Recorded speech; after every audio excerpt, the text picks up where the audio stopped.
to now, once going from not believing in Jesus to now believing in Jesus, is it fair to say that you also subscribe to Jesus' teachings, to the historical moves that he made? Do you believe that he walked on water? Do you believe that he raised the dead? Do you believe that he made the blind see and the deaf hear?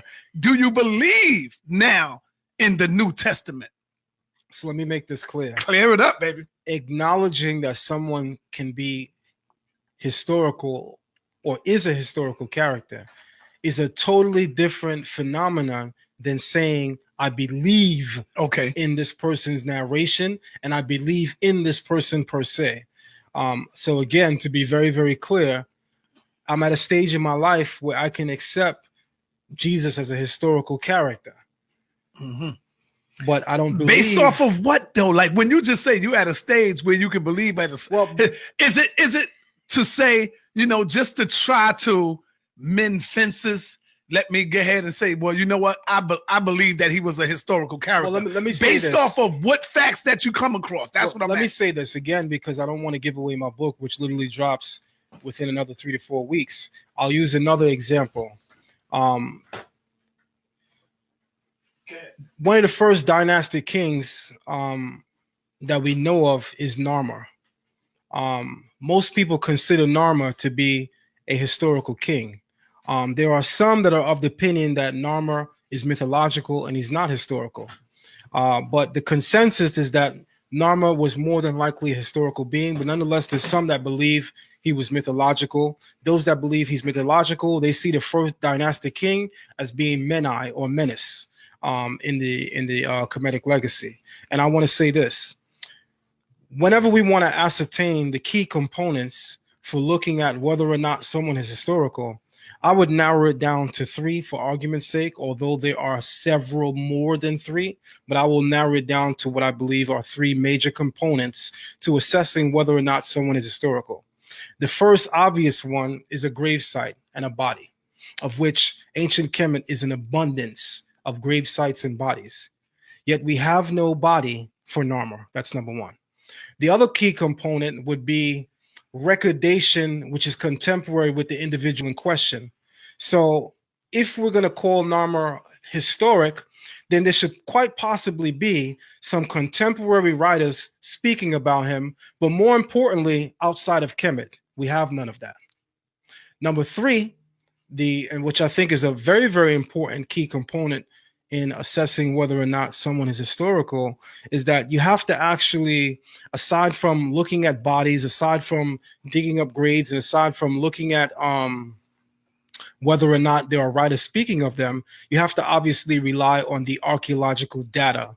So surely we have data from the Nakata II period, which definitely speaks of, the era that we believe Narmer to have existed in, such as the Narmer palette.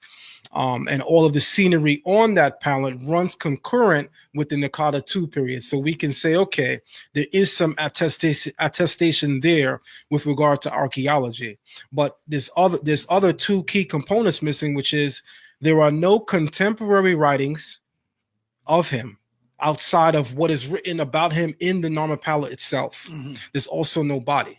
So just looking at those 3 components alone, you really couldn't call him historical. In fact, by looking at those 3 components, the first 2 dynasties, you couldn't count many of their kings, which are without bodies, which are without contemporary recordation, and which are also without significant archaeological data. So when you hold even ancient Kemet's greatest purported historical and iconic figures to the same litmus test, you would find that they quite possibly wouldn't be considered historical as well, and that in fact many accept them on the basis of belief alone. So I have to be very, very clear to say, again, it's not fair of me to ask of somebody in the messianic world to provide for me 10 forms of ID or 10 forms of evidence for why Yeshua or Jesus is historical, when I can't turn around and do the same thing in the belief system that I do believe in, and in speaking to the Kemetic community, because this conversation more than any arises mostly in the Kemetic community. Where are the bodies of your patriarchs? Well, the very first dynasties in ancient Kemet would represent the early Kemetic patriarchs. And because many of them are missing all three, if not two out of three of those key components, which assesses whether or not someone is historical, then many of them as well could be considered mythological. So I think that to a certain extent, many in the community, although they deny it, are operating on belief when it comes to the historicity of several individuals within the Kemetic legacy and within the Bible as well.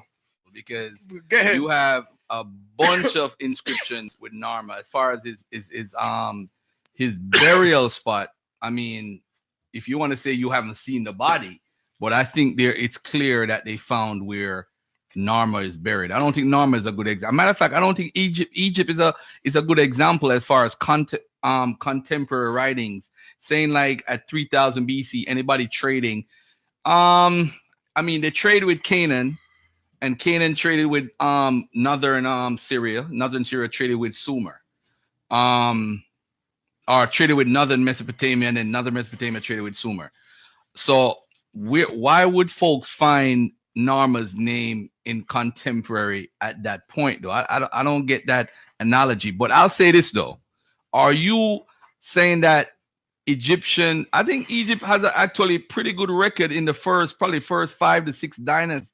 If we go one by one, I'm pretty sure you would find information of the kings, and information about where they were buried and so forth. I don't think Narmer is a good example because I can't read the Meganetta, but I'll tell you this: if everybody is wrong and Zion is right, let me see him publish an article about this whole Narmer thing, because I don't think, let me just stay on Narmer alone. So you're saying that although they attest for Narmer, like people write, Narmer name is written all over, supposedly, even in some cases in the Canaan region.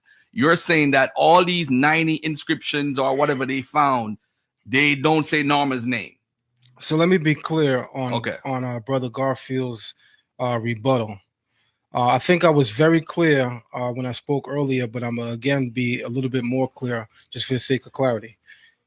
There are possibly 3, but there are definitely more key components for assessing whether or not someone's historical.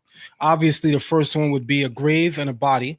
The second one would be contemporary recordation, contemporary writers speaking about this individual outside of Kemet. For instance, if I go by the logic that Brother Garfield is presenting right now, that obviously there is, in fact, and I'm not denying it, an abundance of literature in the form of archaeological data that can be collected, such as vases, the Narmer palette itself, which attests to Narmer as a living person. The point is, this is again coming from the people of Kemet. When the people of Kemet are asked to ascertain whether or not Jesus is historical, the first thing they say is what contemporary writers spoke of him outside of the Bible. In fact, Garfield is known to say that. So my point is also following common sense and also what I believe is supposed to be logic. There are no contemporary writers speaking of Narmer, and that's something that Garfield didn't speak to just now. What Garfield spoke to is what is in Kemet and what is spoken of him from Kemet. But even going on his own logic, when he's on the quest to ascertain whether or not Jesus is historical, one of the first questions he asks continuously is, what contemporary writers are speaking about him? Because if your own people are saying this, at the end of the day, it's subjective, and we don't know if it's true or not. We don't know if it's fact or fiction. The only way we know is when outside societies can speak of him. And seeing that Narmer did have contact, according to the Kemetic historical record, with other outside nations, then we would like to see what they said in order to ascertain whether or not you're historical. Another thing I'd like to point out with Narmer, aside from his palette, is there's a stone figure which is believed to be his head. And some people say that that's actually a visual. No. So this would be another attestation of him possibly or definitively being historical. I don't know if people have visited amusement parks But Sesame and Big Bird from Sesame Street also has some stone figures when you go to Sesame Place. So having a stone figure alone of someone does not mean that what is captured in stone is fact versus fiction. So I want to be clear on my position, and I thought I was being extremely fair. Right. I think you're pretty clear. I did leave out the contemporary part.